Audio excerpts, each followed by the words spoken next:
Long before the headlines, before the flash of handcuffs and the crumbling of an empire, there was a woman standing alone at the center of a gutted city block. The community center behind her was nothing but charred ruin, smoke still curling toward a bruised sky.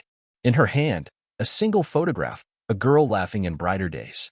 Her fingers tightened around it, the edges cutting into her skin. The world would soon know what she already did. Kings do not fall quietly. Clara Reyes once believed promises could patch a broken city. Maybe it was naivety. Maybe it was need. She had clung to hope the way a drowning woman clutches driftwood, ignoring the splinters, the blood, the inevitable sinking. Victor Harlan had arrived like a savior, all polished smiles and handshakes, promising urban renewal and community empowerment.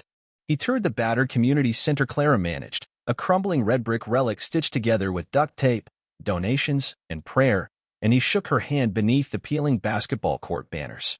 "We'll build a future here," he'd said, voice warm as summer asphalt. Cameras flashed. Reporters scribbled. Clara smiled through the exhaustion, believing, because belief was easier than despair. At first, it seemed he meant it.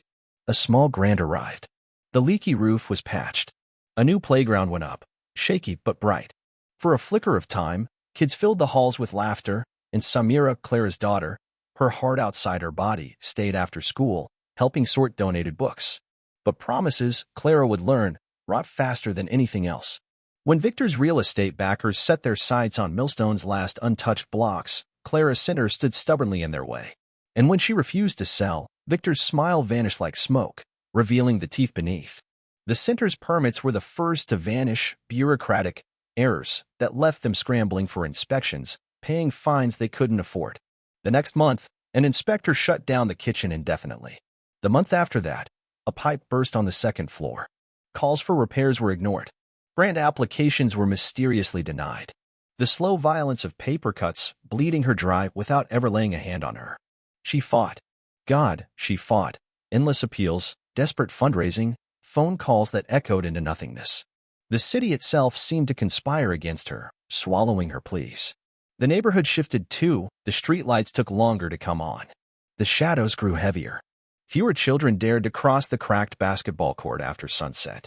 Graffiti bloomed along the once proud mural Clara and the kids had painted, a jagged crown sprayed in black over a hopeful rising sun. And all the while, Victor smiled from billboards, promising a new dawn for Millstone. The worst betrayal came quietly, sliding in while she wasn't looking. Samira changed. At first, it was late nights, silent dinners, a new hardness around the eyes. Then Clara found the gang colors, black and crimson, crammed under her mattress like a secret shame. She confronted her daughter, heart breaking inside her ribs. Samira had stared at her, defiant and wild. "You can't even keep the lights on, Mom," she snapped. "They take care of their own." Clara slapped her, a terrible, desperate mistake, and Samira bolted into the night, swallowed by the city's hollow bones. That night, sitting alone in the darkened gymnasium, the broken hoop swaying above her like a noose, Clara realized how thoroughly she had lost. Victor hadn't just taken her center. He had taken her daughter. She closed her eyes and listened to the center breathe its death rattles, the steady drip of leaking pipes, the electric hum of broken security lights, the scuttling of rats in the walls.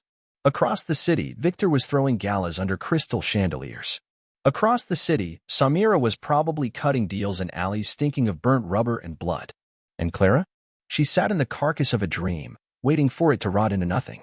The next morning, a final blow arrived, not a wrecking ball, but a polite, official envelope tucked between the unpaid water bills. Eviction notice. The city was reclaiming the land for urban development initiatives. Effective in 30 days. Victor's name wasn't on it. It didn't need to be. There was no ceremony left. No final desperate stand. Clara thumbed the edges of the letter until they shredded under her nails. She had fought the world and lost. She had fought for the children, for the center, for Samira. And the world had laughed in her face. The night Eleanor Vance returned, it rained like the city was trying to wash itself clean. Water streamed through the cracks in the community center's boarded windows, puddling around Clara's boots as she sat at her desk, motionless. The final eviction notice lay unopened beside her. She no longer needed to read the words to feel them carving into her ribs. When the door creaked open, Clara didn't look up. She half expected a stray animal or one of the desperate kids still clinging to the hollow bones of Millstone. Instead, heavy footsteps echoed against the warped floorboards. A silhouette filled the doorway, soaked, battered, unmistakably defiant. Eleanor Vance hadn't aged gracefully. She had aged like a battlefield, every scar worn openly, every line a history of wars fought and lost. Her clothes clung to her like second skin, battered jeans, a faded army jacket, steel-toed boots that thudded with every step closer. She dropped a heavy backpack onto the desk, scattering the unpaid bills like dead leaves. Still bleeding for the dead, Eleanor said, her voice a rasp of gravel and regret. No greeting, no apology, just fact. Clara finally looked up, and for a long moment, she simply stared. Memories stirred like ash inside her chest. Eleanor, once the only journalist willing to report on Millstone's festering wounds, had been run out of town when her investigations came too close to Victor Harlan's golden throne. Clara had mourned her in silence, the way you mourn things that vanish without a grave. "You shouldn't be here," Clara said, voice hollow. Eleanor smirked, a humorless twitch of the mouth. "Neither should he," she said, jerking her chin toward a billboard half visible through the broken windows. Victor Harlan's gleaming face, grinning above the slogan "Millstone Rises." She unzipped the backpack, revealing manila folders stuffed with photos, documents, and what looked suspiciously like stolen hard drives. "I kept digging," Eleanor said. "Never stopped." Clara didn't move. Hope was a dangerous thing. It could kill you quicker than despair. "Why now?" she asked, almost a whisper. Eleanor shrugged, rainwater dripping from the ends of her hair. "Because someone finally pissed me off more than he scared me." Silence stretched between them, taut as a live wire. Outside, the storm howled like a living thing. Clara thought about Samira, about the hard eyes, the gang colors hidden like shame, the hollow space in the house where her daughter should have been. She thought about the children she couldn't protect, the promises she couldn't keep, the dreams rotting in this dying building. Something inside her, something fragile and exhausted, cracked wide open. When she reached out and touched the backpack, her fingers barely trembled. They began that night. No formal plans, no oaths, just two women too furious to drown quietly. Eleanor taught Clara how to move like a ghost, how to record conversations in a crowded room without being noticed, how to dig through financial records, how to follow the scent of laundered money through layers of shell companies and fake charities. The city became a different place through Eleanor's eyes, not broken, but rigged, not abandoned, but conquered. Victor's empire wasn't made of steel and concrete. It was made of secrets, and secrets could bleed. Clara slipped into fundraisers, charity galas, political rallies. She moved through them like a shadow, polite smiles, murmured pleasantries, a recording device tucked deep in her coat pocket. The men who shook her hand never saw the knife coming. Eleanor worked the digital angles, hacking old email accounts, digging through tax filings and property records so rotten they stank through the screen. Evidence piled up like bones. Money trails leading to offshore accounts. Contracts funneled to companies that didn't exist.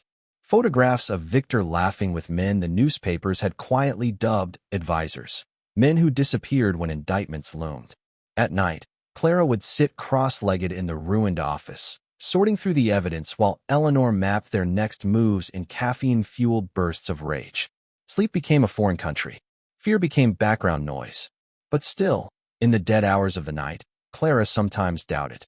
Would any of it matter? Victor had built his kingdom from lies so old they seemed like law. Men like him didn't fall. They adapted. They evolved. One evening, after 12 hours buried in financial records, Clara sat back and stared at the cracked ceiling. "Maybe it won't work," she said, voice raw. Eleanor didn't look up from her laptop. "Maybe it won't," she said. "But maybe we bury him so deep he never climbs out again." No rallying speeches. No sweet lies. Just the ugly, stubborn truth. Some wars weren't about winning. Some wars were about making sure the monster bled. And Clara, who had lost everything else, decided she could live with that. It began with a click. One small, irrevocable act. The upload bar filling slowly on a screen stained with dust and desperation. There was no ceremony to it. No countdown. No audience. Just Clara Reyes, sitting alone in the darkened office of the dying community center, her hands steady for the first time in months. At exactly 9:03 p.m., a nameless, untraceable account detonated across the city's bloodstream. video footage, audio recordings, financial documents, photographs that spoke louder than any testimony. Everything Eleanor and Clara had gathered, every festering secret Victor Harlan had buried under a mountain of influence, erupted into the public domain. It was not a story. It was a reckoning. Screens flickered alive all over Millstone. Phones buzzed. Group chats exploded. Local news anchors stumbled over words as they tried to explain, live, why their golden boy was laughing with convicted felons, accepting envelopes fat with cash, funneling city contracts into shell companies tied to offshore accounts.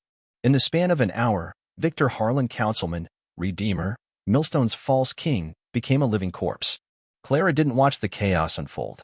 She sat still, letting the silence pour over her like a second skin. It was Eleanor who tracked the fallout. Every few minutes, she muttered updates from her laptop, low and detached. Donors pulling out. Business partners issuing statements. City council emergency session scheduled. By midnight, Victor's campaign headquarters was abandoned. The champagne meant for his re-election party stood untouched, sweating into plastic cups. The posters bearing his face curled under the damp night air like dying leaves. And still, the stream surged through the veins of the city, screenshots shared like holy relics, video clips replayed with venomous glee, hashtags sharpening into knives. By sunrise, the real predators arrived. News vans prowled the streets like hyenas. Microphones thrust into the faces of Victor's former allies, demanding comment. Public officials fumbled for words.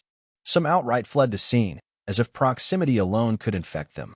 Victor's mansion, the shining fortress on the hill he had built from stolen dreams, stood ringed with protesters and flashing cameras.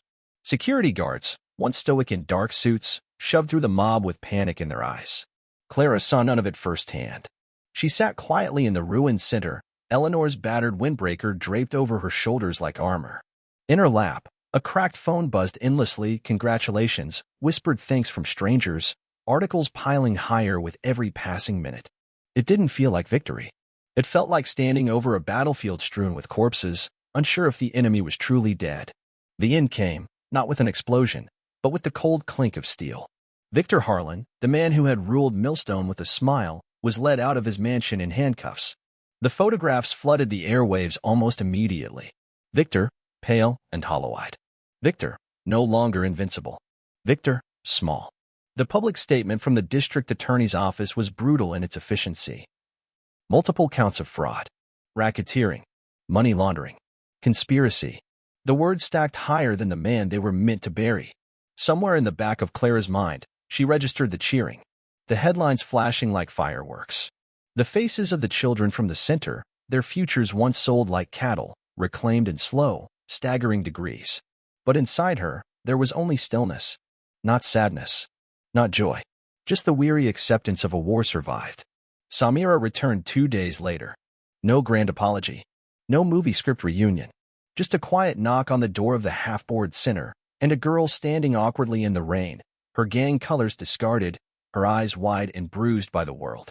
Clara opened the door and stepped aside without a word. Sometimes survival didn't need an explanation. Sometimes love was just the act of letting someone come home. Samira slept for 16 hours straight, curled on a sagging cot under a threadbare blanket. Clara watched over her without blinking, a sentry at the edge of a world she refused to lose again. The center would not close. Anonymous donors, emboldened by Victor's fall, flooded it with enough money to resurrect its halls, rebuild the playground, repaint the mural that had been defaced so many months ago. Brick by brick, hope began to rise again. But Clara understood something most others didn't. Hope was not a gift. It was a thing you fought for with blood and teeth and sleepless nights. It was a thing you protected with everything you had left. And this time, she would not forget how easily it could be stolen. The new community center didn't smell like dust and mildew anymore. It smelled of fresh paint, wet concrete, and something harder to name, the raw, bright edge of beginning again. Clara Reyes stood alone in the main hall as sunlight streamed through the high windows, illuminating every scarred floorboard they had chosen to keep instead of replace. A decision, deliberate and stubborn, let the building remember. Children's laughter echoed faintly outside, where a new playground gleamed against the gray skeletons of abandoned buildings. The mural, once defaced, now reborn, stretched across the outer wall, hands reaching upward toward a rising sun, crowned not with a politician's name, but with a single word in bold, defiant script. Ars. Clara traced her fingertips over a small bronze plaque mounted near the entrance, built by those who refused to vanish. It was not grand. It was not polished. But it was theirs. Behind her, a chair sat pushed neatly under a battered desk, Eleanor's old windbreaker folded carefully across its back, a monument without fanfare. Eleanor had vanished after the dust settled, leaving behind a handwritten note scrawled on a coffee-stained napkin. Never stay where they remember you bleeding. Clara hadn't needed to ask where she'd gone. Some ghosts didn't linger. They lit fires and moved on. Footsteps approached, soft, uncertain. Samira stood at the edge of the hall, her shoulders tense, her hands shoved deep into the pockets of an oversized hoodie. The gang tattoos she had once hidden under sleeves were now being carefully lasered away, one painful session at a time. Mother and daughter regarded each other across the space, 1,000 words unsaid. Instead of speaking, Clara held out a small set of keys. Samira hesitated, then crossed the distance and took them, her fingers brushing Clara's for just a heartbeat. The metal gleamed in her palm. A symbol, a promise, a chance. The world outside Millstone still churned with the same corruption, the same decay. But here, in this stubborn, resurrected corner of it, Clara had planted something even Victor Harlan hadn't been able to kill. Roots. Memory. Future. She watched Samira walk toward the door, unlocking it to let the waiting children rush inside, sneakers squeaking, voices climbing, pure and wild and alive. Clara stayed behind, hands in her pockets, eyes burning against the sunlight. The center didn't need her to fight anymore. It needed her to stand still and let it live. Outside, the city carried on brutal, indifferent. Inside, Clara Reyes smiled, not the bright, careless smile of the woman she had once been, but something harder, something earned. This time, she built something no king could touch. This time, the center would hold.